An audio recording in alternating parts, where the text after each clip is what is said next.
Mungkin adik-adik selama masa pandemi ini banyak sekali mengalami naik turun,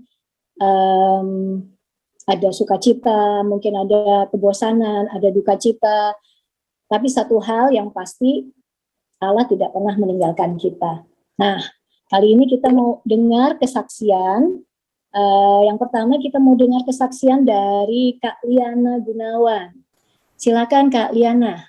Oh ya, sudah bisa mulai ya. Selamat pagi adik-adik semuanya, apa kabar? Kakak harap semuanya sehat-sehat selalu ya. Pada kesempatan ini kakak ingin menyaksikan bagaimana pemeliharaan Tuhan waktu dulu pertama kali melayani sekolah minggu, yaitu di Kampung Baru. Kakak diajak ke Kampung Baru itu oleh almarhum Max Kilis. Di samping itu juga ada teman-teman yang lain. Dulu kita ibadah itu di rumahnya jemaat yang lebih dikenal dengan rumah encim. Murid-murid sekolah minggu saat itu tuh tidak terlalu banyak, tapi makin lama makin bertambah. Ruangan di rumah encim itu terbatas. Jadi pembagian kelas tuh ada yang di dapur, ada yang di ruang tengah, di teras, terus ada yang di halaman dekat pohon-pohon. Dan kakak kebetulan saat itu kebagian di tempat samping kandang babi. Waduh, itu wanginya luar biasa. Dan saat itu waktu ngajar, ya kakak merasa kurang nyaman gitu ya. Sehingga tidak bisa konsentrasi penuh, tetapi di sini kakak melihat ya, adik-adik sekolah minggu saat itu, dia tidak merasa bagaimana ya, tidak merasa terganggu dengan wewangian itu, dan dia bisa mendengarkan firman Tuhan dengan tenang begitu. Nah, di sini kakak belajar sesuatu. Di sini kakak belajar apa itu pelayanan.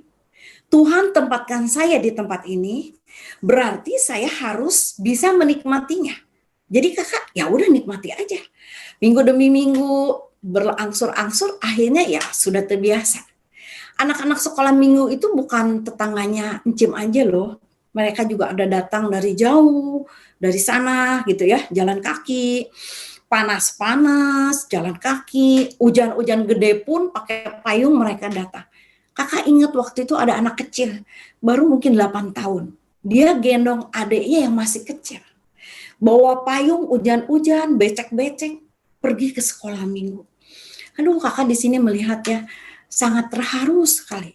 Mereka juga seperti kita. Mereka itu sangat berharga di hadapan Tuhan. Mereka sangat berharga di mata Tuhan. Nah, adik-adik, lama-kelamaan sekolah minggu kan rame tuh.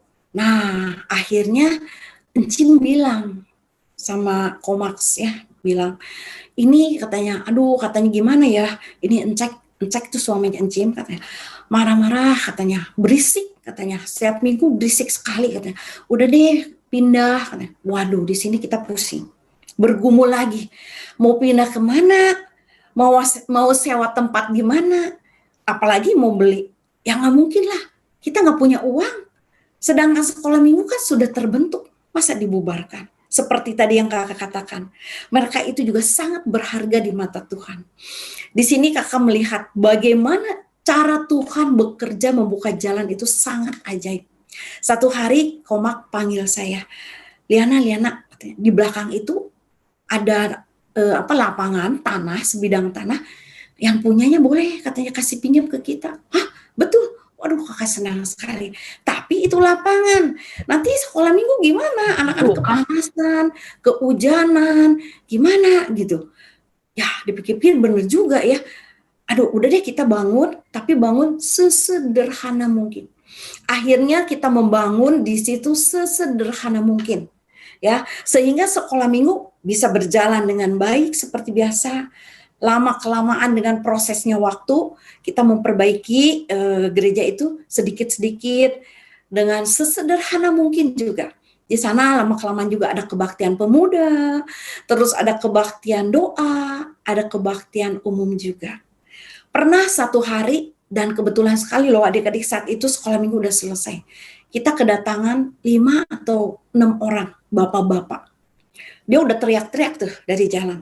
Siapa yang mimpin ini? Mana orangnya? Mana orangnya? Kakak ingat sekali. Dia tunjuk-tunjuk muka kakak pakai jarinya. Apa yang dia ngomong? Kakak ingat sekali yang dia ngomong gini, kamu jangan bawa-bawa orang sini masuk ke agama kamu ya. Waduh, kakak kaget juga gitu ya dengar seperti itu. Tapi saat itu kakak ya kakak saat itu tenang gitu ya, tenang, bisa berdialog dengan mereka, bisa bicara dengan mereka, dan akhirnya bisa mereka pergi dari sana. Dan yang pasti itu adalah pimpinan Tuhan. Tuhan tolong kakak untuk dengan hati yang tenang berbicara, dan semuanya itu adalah pimpinan Tuhan. Bukan kakak, itu pimpinan Tuhan. Terus setelah itu mereka pergi, kita ngobrol nih, guru sekolah minggu itu ngomong, waduh gimana ya kalau minggu depan mereka datang lagi. Terus kakak bilang, ya biarin aja mereka datang lagi. Hari ini juga Tuhan tolong, masa minggu depan kita nggak ditolong lagi? Ya udah biarin aja. Minggu depan kita malahin nungguin mereka. Setelah pulang ngajar, kita nggak pulang, kita nungguin mereka. Nggak datang, ya udah kita pulang. Minggu depannya lagi, nggak datang lagi. Dan seterusnya tidak datang lagi. Pelayanan yang kakak alami di sini, pelayanan yang membuat kakak melihat bagaimana Tuhan memelihara, bagaimana Tuhan memimpin, bagaimana Tuhan bertindak dengan caranya sendiri yang ajaib. Sekarang adik-adik Kampung Baru ya sudah berubah menjadi satu pos, yaitu pos Duta Garden. Adik-adik, sebelum kakak mengakhiri kesaksian ini ya, kakak izinkan kakak untuk bicara sama adik-adik satu buah kalimat. Adik-adik, jangan pernah meninggalkan Tuhan Yesus di dalam hidupmu. Di saat susah, apalagi di saat senang. Sebab di saat kita susah, di saat kita mengalami kesukaran, hanya Tuhan Yesus yang bisa menolong dengan caranya Tuhan sendiri. Untuk membuka jalan keluar, untuk memberi solusi keluar akan setiap permasalahan kita. Apalagi di saat kita senang, bahagia dan berlimpah, jangan lupa itu berkat dari Tuhan, itu pemberian dari Tuhan. Dan jadilah anak Tuhan yang memiliki hati yang bermurah hati.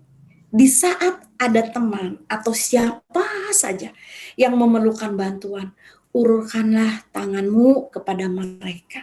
Jadi adik-adik, jangan pernah meninggalkan Tuhan Yesus di dalam hidupmu sepanjang hidupmu. Tuhan Yesus memberkati kita semua. Terima kasih. Terima kasih Kak Liana, kesaksian yang luar biasa. Saya mau nanya Kak Liana. Boleh. Itu waktu Kak Liana di samping kandang babi itu berapa lama Kak Liana? Itu baunya kan luar biasa ya Kak Liana ya. Iya betul-betul. Di waktu itu saya juga nggak tahu ya berapa lamanya ya. Pokoknya selama di rumah Encim itu ya saya di kandang babi gitu. Karena waktu itu ya maaf ya saya juga tidak ngeituin teman-teman gitu ya. Saya juga tahu ya intinya waktu bubar gitu ya semua kan mencari tempatnya masing-masing mau di mana gitu ya. Dan kebetulan saya ya nggak ada lagi, ya udahlah di sini. Dan saya juga sebetulnya itu nggak tahu kandang babi karena agak tinggi, kok baunya begini. Pas nengok, waduh babi banyak sekali gitu. Banyak sih enggak lah, cuma 4-5. Cuman wanginya itu luar biasa. Tapi ya harus nikmati gitu loh. Kalau nggak nikmati, kalau saya nggak nikmati, wah itu kan akan maksudnya merasa tidak nyaman terus di dalam mengajar. Tapi saya cuma belajar gitu, belajar gini, Tuhan tempatkan saya di sini. Berarti saya harus menikmati apa yang Tuhan beri. Ya udah saya nikmati. Jadi semuanya itu ya terbebas gitu dengan pada waktu saya menikmati, pada waktu saya ya menjalankan apa ya Tuhan suruh, ya udah semuanya itu jadi berjalan begitu aja begitu Kak Novi. Iya. Oke. Pesan dari Kak Liana tadi yang saya catat nih adik-adik ya. Jangan pernah meninggalkan Tuhan, baik itu dalam keadaan duka, apalagi dalam keadaan suka. Ya, benar ya Kak Liana ya? Ya, betul. Yang pertama. Yang kedua, miliki hati untuk selalu membantu memberi sesama kita. Ya kan Kak Liana? Betul, bermurah hati ya. Bermurah hati. Nah, satu lagi nih yang saya catat dari kesaksian Kak Liana adalah bahwa iman percaya bahwa Tuhan itu selalu menolong kita dan tidak pernah meninggalkan kita. membuat Kak Liana bisa menikmati dimanapun Kak Liana ditempatkan Tuhan untuk melayani.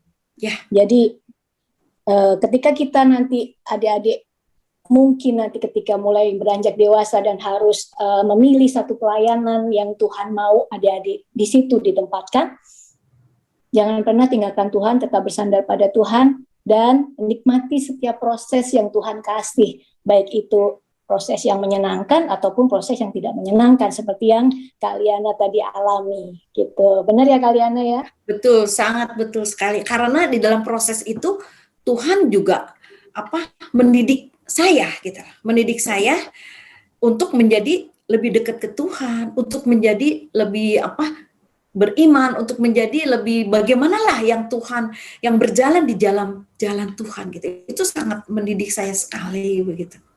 Oke, ya semoga adik-adik juga bisa menangkap pesan dari kesaksian Kak Liana ini. Terima kasih Kak Liana, Tuhan senantiasa memberkati pelayanan Kak Liana dimanapun Tuhan tempatkan Kak Liana untuk menjadi kepanjangan tangan Tuhan. Terima kasih. Nah, adik-adik kita mau dengarkan sekarang satu kesaksian lagi dari teman kita. Ya, kakak mau undang Farel dari Cibubur. Silakan Farel memberikan kesaksiannya. Ya Kak, nama saya Farel, saya dari Pos Cibubur. Setahun ini saya tinggal di Cirebon, tapi masih mengikuti ibadah online di Ketapang. Saya mau memberikan kesaksian tentang saat saya mulai remaja, masa remaja. Jadi saat saya mulai remaja, orang tua saya mengajak sharing. Jadi remaja itu sulit karena kita mulai sadar diri dan terdorong untuk jaga penampilan. Sepatunya bermerek Adidas, Nike, Air Jordan, dan penampilan harus keren. Ya, saya juga merasa bahwa terkadang sulit untuk menjadi diri sendiri saat bergaul. Saya mengikuti orang-orang yang lain tentang cara bergaul, bertindak, ya saya tidak menjadi diri saya sendiri. Saat kita selfie lalu dipost di sosial media, kayak Instagram atau Facebook, dapat banyak like, kita merasa senang dan diterima. Namun bila yang like sedikit, kita merasa tidak diterima. Dunia berkata bahwa harga diri kita itu penampilan ditambah apa kata orang tentang kita. Namun setelah membaca Alkitab, mendengarkan firman Tuhan, dan juga berdiskusi dengan orang tua saya diingatkan bahwa bagaimanapun penampilan saya, harta yang saya miliki, merek sepatu, saya berharga di mata Tuhan. Seburuk apapun kita di mata dunia, kita dihina, dicaci, direndahkan, kita semua tetap berharga di mata Tuhan. Sekian kesaksian saya.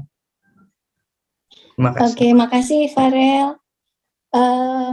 It's so true ya, kayaknya yang dialamin Farel ini enggak cuman dialamin satu-satunya seorang Farel nih sepertinya. Kayaknya hampir semua anak-anak yang menginjak remaja mengalami hal yang sama. Ayo, bener nggak? Ngaku. Ayo. Nah, tapi kakak salut ya sama Farel. Dia bisa memiliki satu keyakinan bahwa bagaimanapun bentuk penampilan dia yang menurut dunia itu tidak menarik ya. Mungkin menurut dunia itu old school, old fashion gitu. Tapi Farel memiliki satu keyakinan bahwa ya aku tetap berharga di mata Tuhan. Gitu. Nah,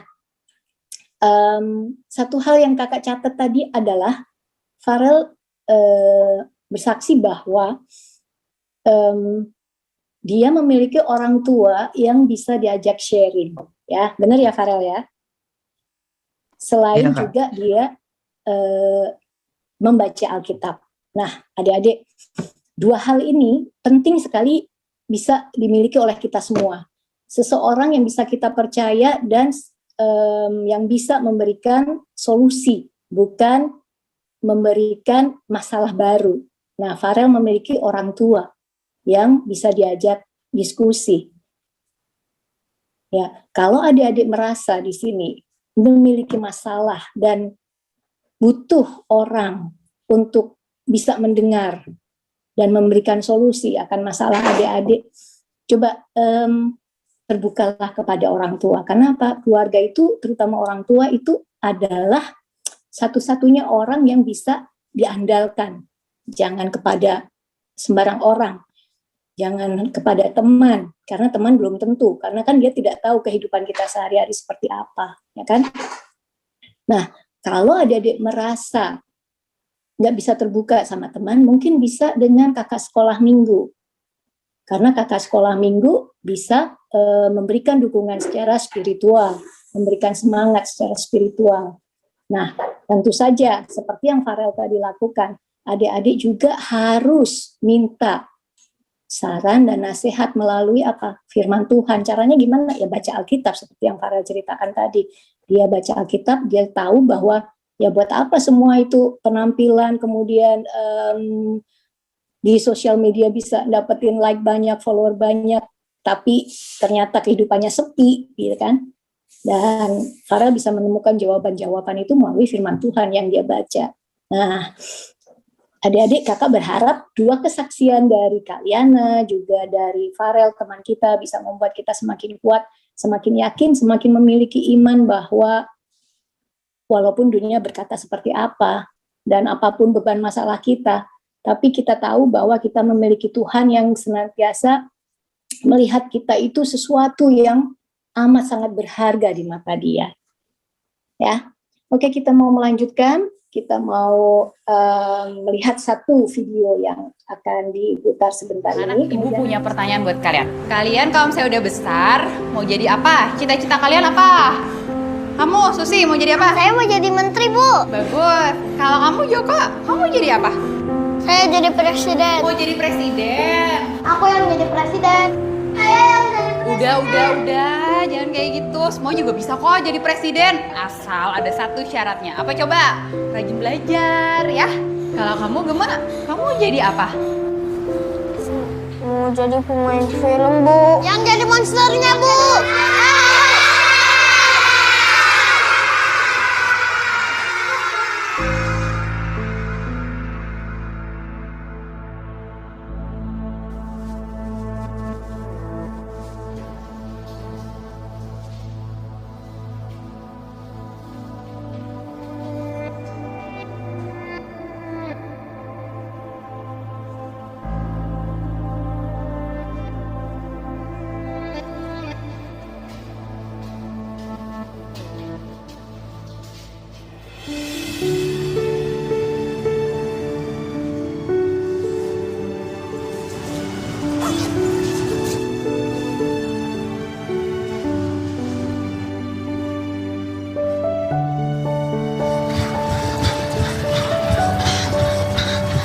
Kim, bentar dong, capek banget nih. Udah dulu deh, capek banget. Ih, Kim, itu kenapa sih? Apa? Ini. Gisel.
Mau ngapain?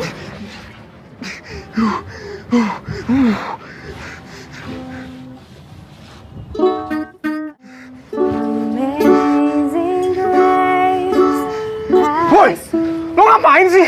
Nyanyi. Gue sosok-sosokan deh kalau emang nggak bisa. Kan gue bilang. Gini nih.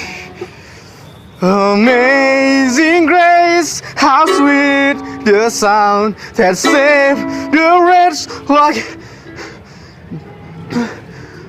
me. Like us, we're the wretch. Kenalin, nama gue Grace. Tapi nggak amazing kok kayak judul lagu tadi.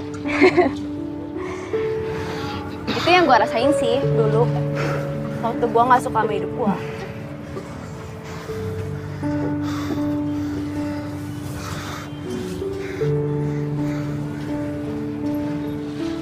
Dulu gue pernah ditolak keluarga gue. Ya niaya. Sampai akhirnya gue coba bunuh diri. Semuanya ya gara-gara keadaan gue ini. Tapi gue nggak sedih sih. Soalnya gue tahu kalau lewat keadaan gue ini, kuasa Tuhan jadi nyata buat gue.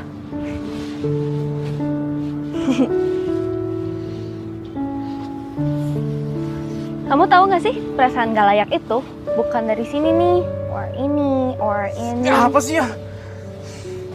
Tapi dari sini. Nggak jelas deh lo. Ini hati, lo nggak tahu ini. Hati. Bener tahu, perasaan gak layak itu bukan dari appearance kamu, tapi dari hati kamu. Dan itu tuh karena kita tuh manusia berdosa yang gak kenal siapa sih mau nyiptain kita.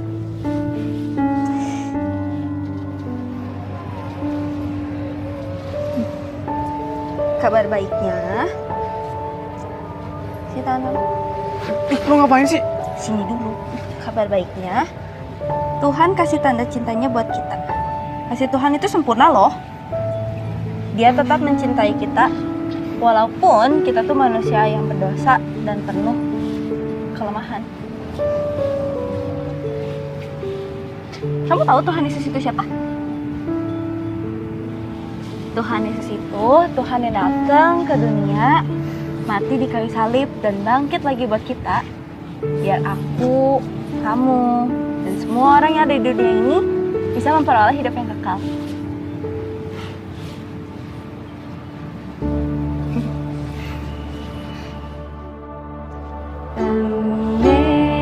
Amazing grace, how sweet the sound that saved the wretch like me.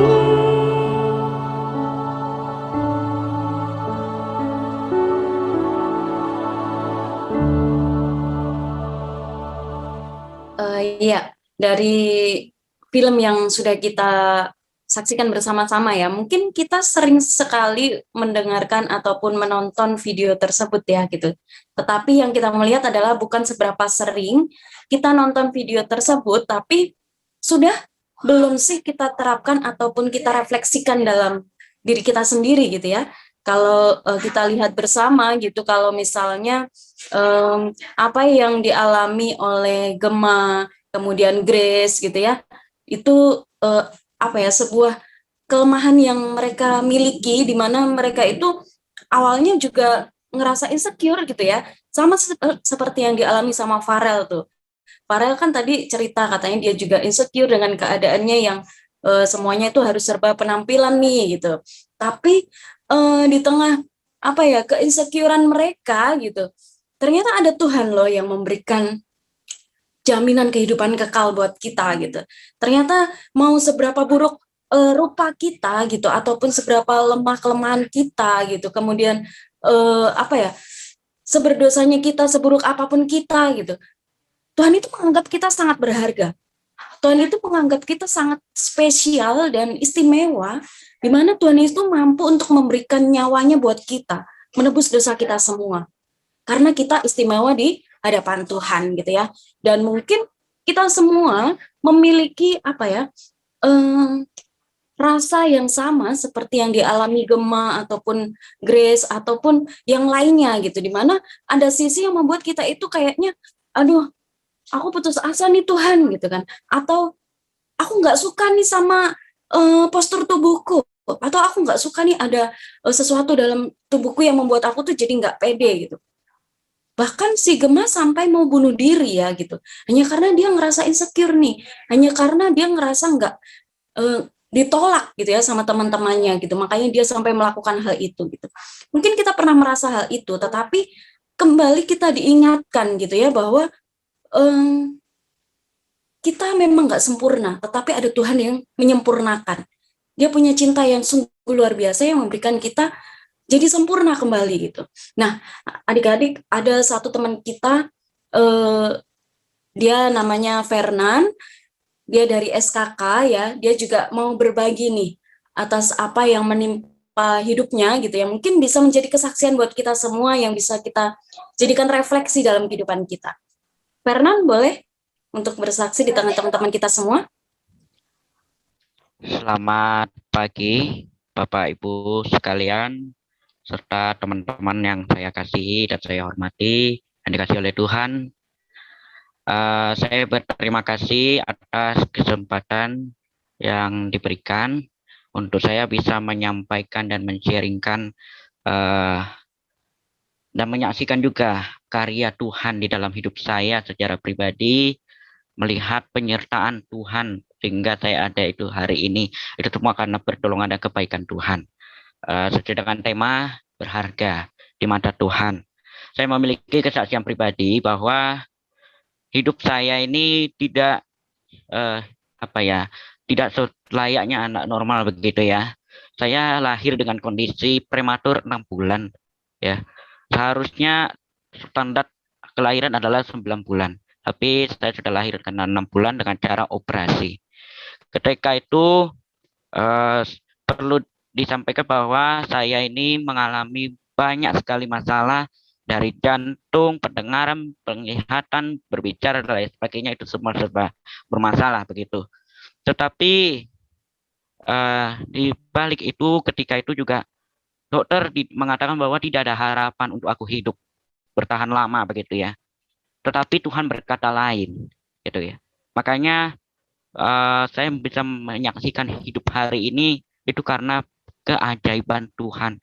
Karena ketika saya merasakan insecure yang berlebihan itu justru membuat saya merasa hidup ini tidak ada artinya kalau buat saya begitu ya.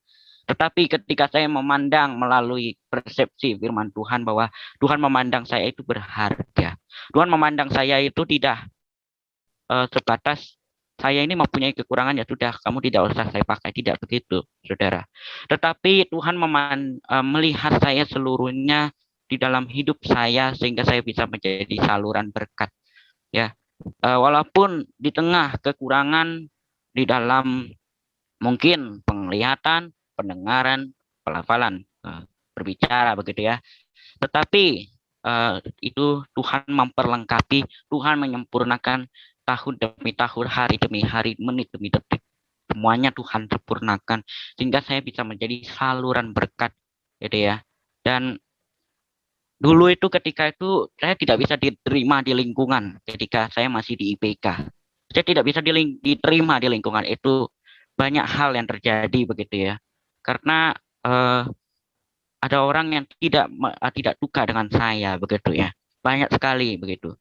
Tetapi saya tidak langsung menjadi minder, tidak langsung menjadi akhirnya meninggalkan Tuhan. Saya tetap bertekad untuk melayani Tuhan. Karena apa? Hidup saya itu bukan hanya untuk diri saya, tetapi untuk memuliakan Tuhan.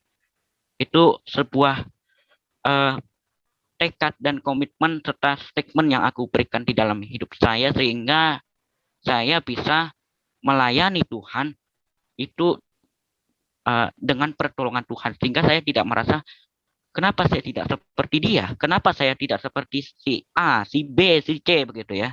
Tapi saya menjalani hidup itu sesuai dengan apa yang Tuhan mau, dan bersyukur banyak belakangan ini juga banyak orang yang mensupport sehingga semua dapat dilewati dengan kasih pertolongan Tuhan. Jadi saya ingin menyampaikan bahwa hidup kita itu bukan hanya dipandang dari segi kelemahan. Tuhan tidak memandang segi kelemahan kita doang.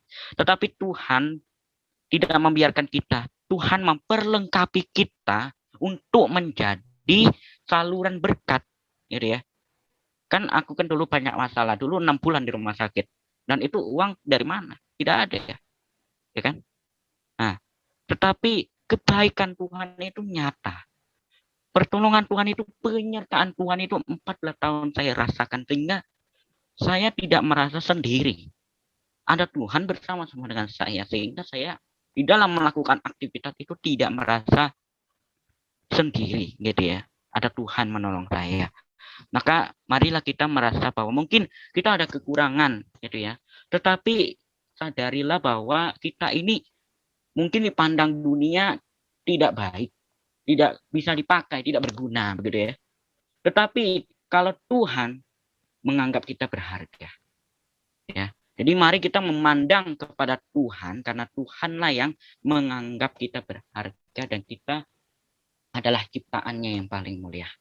Sekian dari saya, terima kasih. Ya, terima kasih Fernan untuk kesaksiannya, kesaksian yang sungguh-sungguh luar biasa yang memberkati kita semua ya gitu, karena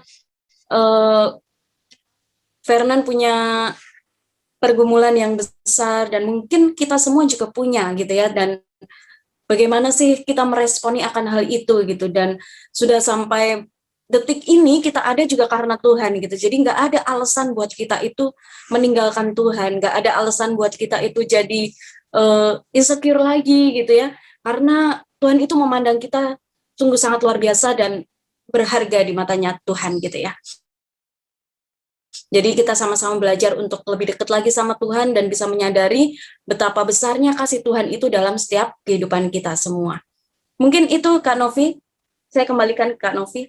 Oke, terima kasih Kak Tika. Tadi video yang luar biasa memberkati, juga kesaksian dari Fernan yang apa ya, kalau buat kakak pribadi itu benar-benar membuat kakak semakin dibukakan gitu loh, bahwa ya apapun yang dunia bilang, yang dunia katakan, yang di luar sana bilangnya Novi, mungkin bilangin Novi kamu tuh nggak bisa ngapa-ngapain gitu, kamu tuh fail, kamu gagal lah, kalau mau bikin apa juga nggak mungkin bisa. Tapi dari kesaksian Fernan tadi sama video yang barusan kita lihat, kakak semakin tahu bahwa ya walaupun dunia berkata apa, kakak tetap memiliki Tuhan loh yang selalu melihat kakak itu spesial, yang selalu melihat kakak itu sungguh berharga dan bisa Tuhan pakai gitu dengan cara Tuhan gitu. Seperti Fernan tadi yang luar biasa sekali kesaksiannya. Nah adik-adik, kakak berharap kita semua memiliki satu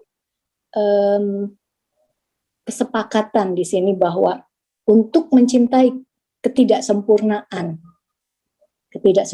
kita yang menurut dunia ya, kita butuh cinta yang sempurna, yaitu cintanya Tuhan, cintanya Yesus. Jadi gak usah merasa minder, gak usah merasa tidak layak, gak usah merasa aku nggak bisa ini, aku nggak bisa begitu. Once kita memiliki cinta yang sempurna, yaitu cintanya Tuhan, kita pun bisa mencintai ketidaksempurnaan kita.